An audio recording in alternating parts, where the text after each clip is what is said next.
Website redesigns can be risky. Now, I've been doing conversion optimization for about 12 years now, and I've seen my fair share of websites that looked 1,000 times better, got released, and unfortunately completely flopped.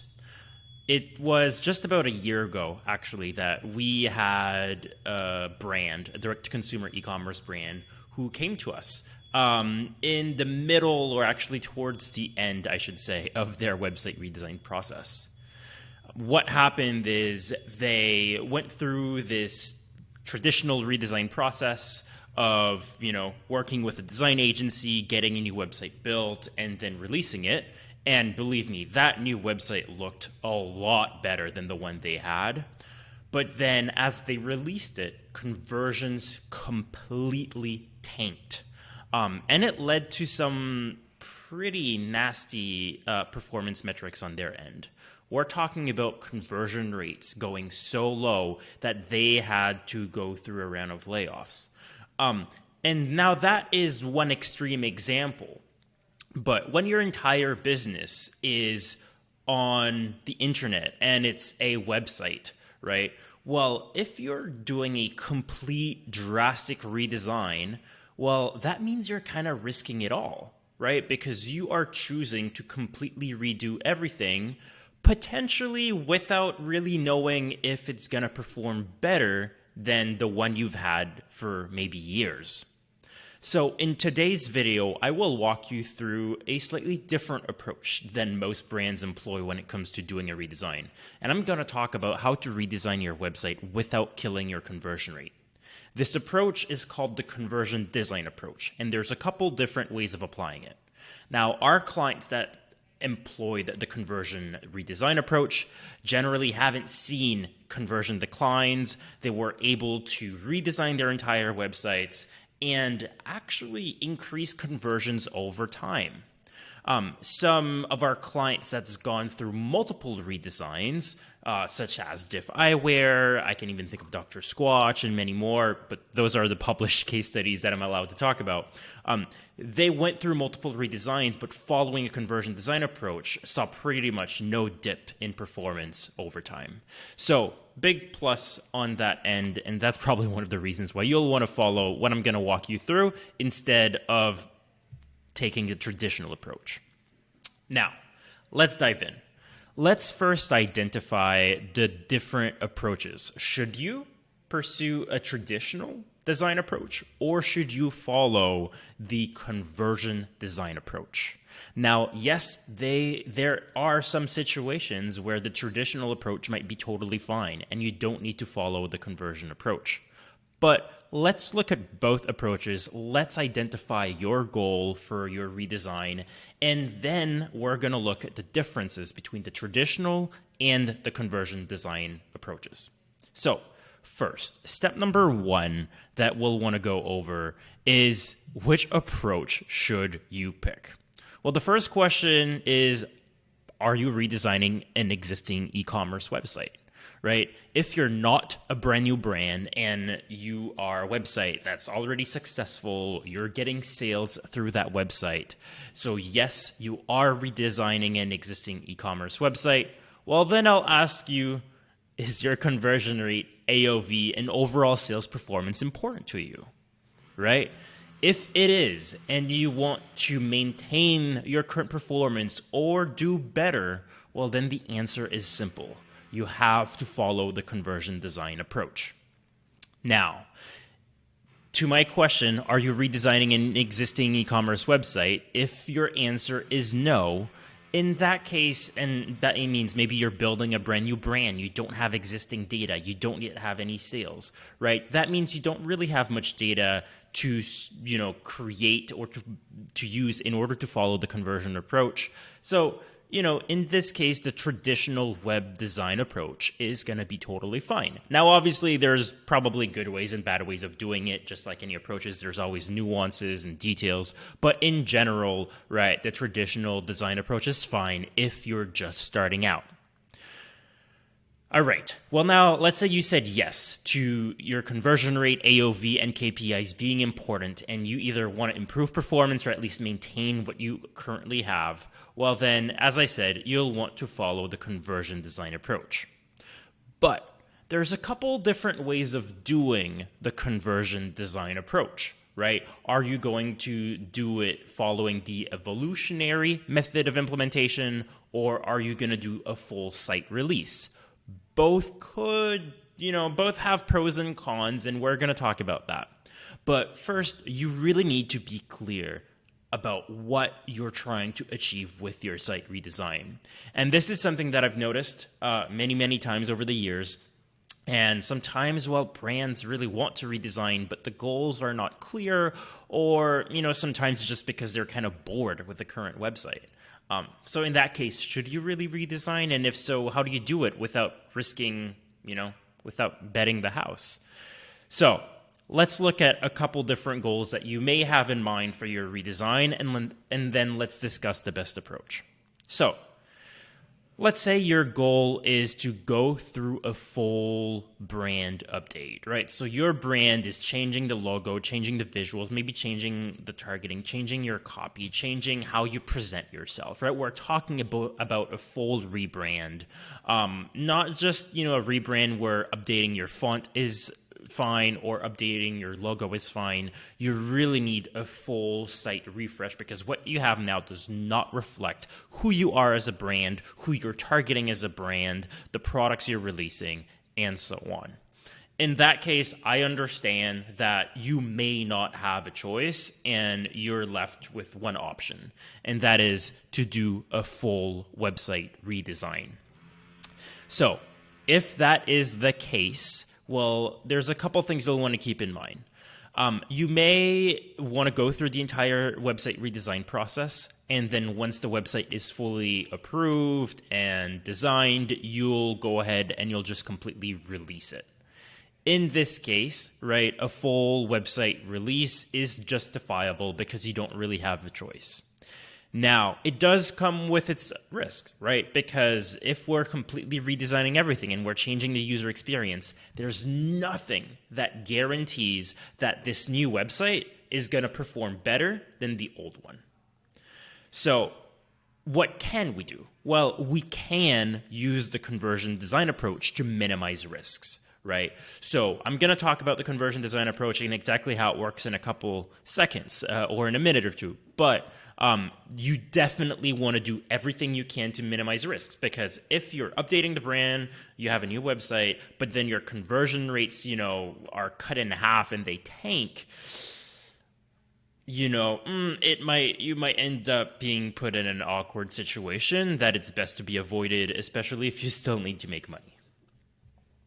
Now, if the goal of your redesign is to improve performance and your KPIs, you want to increase conversion rate, you feel like a new website would improve the performance and would increase your sales, well, then here's what I would recommend. Do not do a full website release. So when the designs are ready, don't just, publish the new website right away and then expect that the new website will perform better. Again, I've seen my fair share of brands and clients that over time, they did that thinking would be so much better. The website they got looked 1,000 times better. The copy, it matched best practices so much more. Everything looked better on every level. Yet they did that release, and then turns out performance did not improve, or even worse, tanked. And I'm sure you could talk to any conversion optimization agency owner, anyone that's worked in the space for a while, and they all have their stories. So in this case, if your goal is actually to improve, your performance and you want to make more money, well, then follow the approach that actually makes sure you don't lose money and, so that you don't fall behind even further. So here, you'll want to follow the evolutionary approach, which means that you'll be testing different elements over time, slowly getting you to a brand new website experience that, yes, looks better and that also increases your sales. Now, if you're redesigning because you're kind of bored of your existing website and it's been a long time since the last one, well, then I'll actually ask you, is this really a valid reason for a redesign, right? Are you willing to risk performance with a brand new website that doesn't come with any guarantee that it's going to perform better, just because you're kind of bored of the existing one, right? Now, if for whatever reason you still really need to move forward with that website and that new website, well, then again, minimize your risks. Make sure that you've got like that insurance policy that's going to make sure that your design process actually increases your conversion and doesn't decrease them. Now, if you have a website that's fundamentally broken, right? Like the website experience is absolutely terrible. It's built on outdated standards. Nothing makes sense. And there's really no way to like save it or to tweak it or to slowly improve it. It really needs to be redone from scratch. Again, in this case, a full release of the website is justifiable once you get your design files. But again, follow the conversion design approach that utilizes research and data instead of gut feelings in order to build a design that will likely increase your conversions. And finally, maybe another reason for you to redesign your website is because you're replatforming to a new e-commerce platform and you want to take this opportunity to just improve the website. Again, well, replatforming is one thing, redesigning is another thing. It's not because you're replatforming that you need to redo everything. If you decide to redesign at the same time, yes, it's going to cost more. But again, you're also opening up that can of worms of maybe that new website isn't going to perform better, right? And that's not going to be the platform's fault. That's going to be because you did a redesign that likely wasn't necessary. And if it wasn't done the right way, it could also tank performance.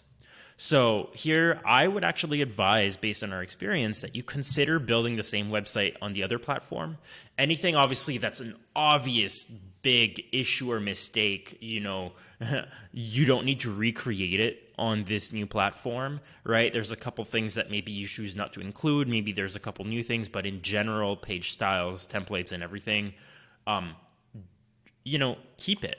And if you do need to redesigning it, go through an evolutionary approach that aims to release things over time instead of just releasing everything in one go. So, based on this, now you should know if you should follow a conversion design process in order to redesign your website, or if you should follow the traditional web design approach. And on top of that, now you should also know if you should do a full website release once the designs are done and ready, or if you should follow the evolutionary approach of releasing a new design. Now, Raph, what are the differences between the traditional and the conversion design process? That's probably what you're asking me. And I'm going to walk you through this rather quickly, but you'll see that there are some pretty big differences. And you'll also see that one of them seems much shorter, but the one that seems longer, which is the conversion design process, might actually be way shorter than the traditional approach. Let's dive in. So, in the traditional web design process, what's going to happen? Well, you're going to gather requirements, create a design brief. Everybody's going to meet to have, a brainstorming, mood board, right? Going to find inspiration around the internet of what we want, what we don't want. Then it's going to move to design for wireframing, and maybe at the same time, or maybe before, right? Copywriting and content creation is going to be happening. And finally, once everybody's happy with everything, obviously that process can take a while, depending on how many people are involved. We get to the final design. Once the design is approved, well, then the website is developed and coded, and then it launches. Bam. So, very straightforward approach. Once the website is launched, hopefully then there's an extra stage where, there is some conversion optimization happening, and you're looking at the data, hoping to make improvements, and over time improvements are made. But in general, the traditional web design process, I think most people are familiar with it. Now, what are the cons? What are the issues with this? Well, here's the deal. The traditional web design process takes a lot of assumptions under consideration, right? So when you're brainstorming with a team, when you're looking at competitors, right? Well, here's the deal. Competitors might be doing a lot of things that are cool on their website that you may inspire yourself with. But, very often what you don't realize is competitors have no idea what they're doing either. And they're also looking at their competitors to see what they're doing. And a lot of times, right, like I've seen Fortune 500 companies, just doing things based on gut feeling. So if you're copying them, they may not actually be doing what's best. They might also be A/B testing things. So are you going to be copying something that might be the worst performing test for them? It's highly possible, right? And that's what happens in this very opinion and gut feeling type driven process. It's very much, let's look at what's done out there. Let's look at what we want. Let's look at what we think our customer personas are, right? Generally, design agencies are going to have this process of building customer personas, but it's not done using surveys and a lot of research. It's really based just on demographic research, like how old are they, what are their jobs and everything. And then they're kind of made up. And, we have like Adrian is this construction worker and so on. And then those stories are built. But again, that's like storytelling and opinion style stuff. It's not based on hard and cold facts and data most of the time.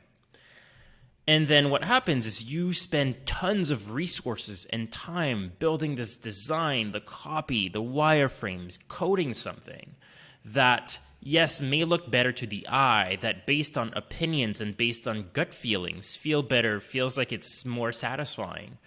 But since it's not rooted deep in data, facts, based on what's already working and what's not working, you're, again, betting the house, right? Meaning that you're risking your entire e-commerce business, assuming that whatever's going to be built and released is going to perform better or at least not worse than what's been released before.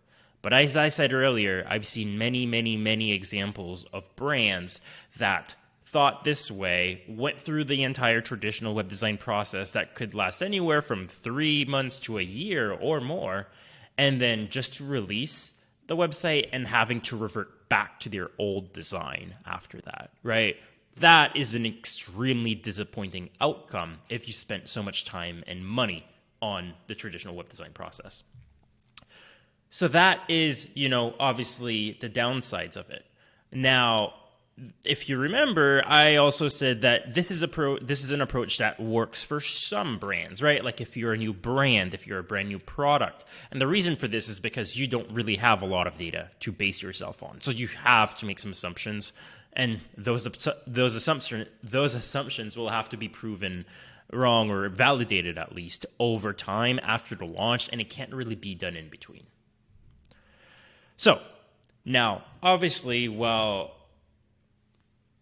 if you've listened to this video from the beginning, you know that the conversion design approach is the way to go for a new site design, a site redesign in most cases. So how does it vary and how does it differ from the traditional approach? Well, let's look at this. The first stages are going to be very similar, right? Obviously, you need to gather requirements, create a brief, understand what you need, what needs to change, and so on. You're probably still going to want to have some inspiration. If this design is to change quite a bit visually, right, especially if you're going through a rebranding, well, you'll have to determine what you want the website to look like regardless. And obviously, that creative exercise is not something that's super rooted in data, nor does it have to be, right? But you have to determine what is it going to look like visually. Now, this is where it changes. Instead of diving headfirst in the wireframing stage, in the copywriting stage, in the content creation stage, and in the final design stage, you're going to fall instead in a stage that we call the conversion research stage. And the goal of the conversion research stage is to identify what's working, what's not working, what to keep in this new website, and what to remove from this new website, without relying on gut feelings, personal opinions, or assumptions. So, what's the conversion research like? Well, it's primarily two things. It's a mix of quantitative research and human research, which is technically qualitative research. You'll actually start with the quantitative research, and that is with an analytics analysis. This is where you actually have conversion strategists. Before doing the redesign, they go through your data, the data of your existing website, and they try to understand what's working with this website, what's not working, what are the most important pages, which actions or elements that people are clicking on that leads to a higher conversion rate, or that leads to a higher, or to leads to more purchasers, right? And the goal is to identify, ultimately, again, what's working and what's not working, and what are the patterns, behaviors, elements that actually leads to higher conversion rate as well. That can take some time, but that will also help you determine what's important and what's not. The next step then is to go a little deeper, right? You'll look at the pages that are the most important that you've identified through the analytics, and you'll want to look at heat maps. You'll want to look at heat maps and see how are people interacting with it? What are people clicking on? How far are people scrolling, right? These are behavioral analytics, of course, that helps you better understand how people are navigating and utilizing your website. Again, this can help you answer questions of, what are people clicking on? What are they utilizing? And maybe what are people not paying attention to? And then this is a bit of an optional step, but this is one that we like to take during the research process. But it's actually A/B testing, right? Obviously, A/B testing is core to the evolutionary method of deploying a new website, which we're going to talk about in a second. But, you can also A/B test to learn. And that means that as you're learning, let's say you're trying to determine what's the best message, what's the best marketing angle, or what's the best, way of designing or displaying certain element, right? Before going on and moving forward with your full site design, right, you can weave in A/B testing to determine, the elements to select or to choose or to move forward with in this new design. So very, very important step, regardless. The next step, and A/B testing, might be done after the qualitative step or at the same time. I probably should have changed how it looks like here, but ultimately surveys and polls, right? You'll actually want to survey your customers, you'll want to run polls, and you'll also want to, this should be qualitative. I'm not talking about quantitative research with multiple choice answers, yes or no. I'm really talking about questions like, what can you tell us about yourself? What made you buy from brand? What's going on in your life that made you buy this product? Which other products have you looked like? What do you like or dislike about shopping for beauty products online, right? All sorts of questions that are fully open-ended, and that will help you better understand your customers, their needs, their motivations, their questions. Those are types of surveys that you should conduct to existing customers, post-purchase surveys, but also polls throughout the website to people who haven't bought from you yet. Now, this, again, will help you understand motivations, questions, needs, wants, concerns, doubts, things to avoid in the copy of your website. The next step, it is optional, but I highly recommend it at times, right? It is, the customer interview step, right? Talk to customers, see what they like, what they dislike about the website, but also just about the brand in general. You want to get insights, again, that comes directly from the customers, so you're not assuming what the customer thinks. You can also dive deeper by doing review mining, so doing an analysis of how people talk and express themselves in the product review section, but you can do the same with chat logs and customer support tickets. That's a great way to understand the most common questions and what needs to be addressed in the new website. Now, session recordings, looking at how people navigate through the website, but also usability research and testing, right? So this is, looking at people navigate through the website, asking them questions. Those are all things that can help you better understand what needs to stay and what needs to go in this new website. The conversion research approach will lead you to a very clear it'll pretty much give you the answer of what needs to be on this new website and what doesn't need to be on this website. So over are the debates of, we need to have this or we need to have that, or should we do this or should we not do that, right? The conversion research actually gives you a really clear roadmap, and it pretty much creates the wireframes for you. It pretty much tells you what to write, the words to use, right, on this new website. It does most of the work, and that's why this process is so important and so magical. Now, as you start writing copy, creating content, shooting new images, creating graphics, and so on, right, you may want, at least for the copy side of things, you may want to do some copy testing and see how the copy, how the audience relates with the copy. That's one part. Once you move into the wireframing stage, you may want to run through some of your wireframes through usability testing. And then once you move into the design stage, same thing, you may or may not want to run some of your designs through usability testing. The whole point of doing copy testing and usability testing is to get as much validation as possible before spending time developing a design, a website, and actually releasing something, right? Again, we want to remove as many assumptions as possible and build something that's based on facts that this is going to work as much as possible. Now, once you've done this, it's finally time to develop the website and code it, right? And obviously that takes a lot of time. So it takes a lot of time and effort. So do you really want to build things that shouldn't be on your website? Do you really want to spend time building things that's actually going to decrease your conversion rate? Probably not. And that's why the conversion research process is so important, because it's going to help you determine what those things are before, having to code them. Now, you probably have Figma files ready, you have your design, you have all your copy, you have all the images. So finally, you have to pick, how are you going to release the website? Are you going to just publish your new theme, at least if it's a Shopify site? Are you just going to publish a new design all at once, replacing your current website, which is a full release? Or are you going to do the evolutionary approach, which will be a mix of releasing some things immediately, and testing bigger things, right?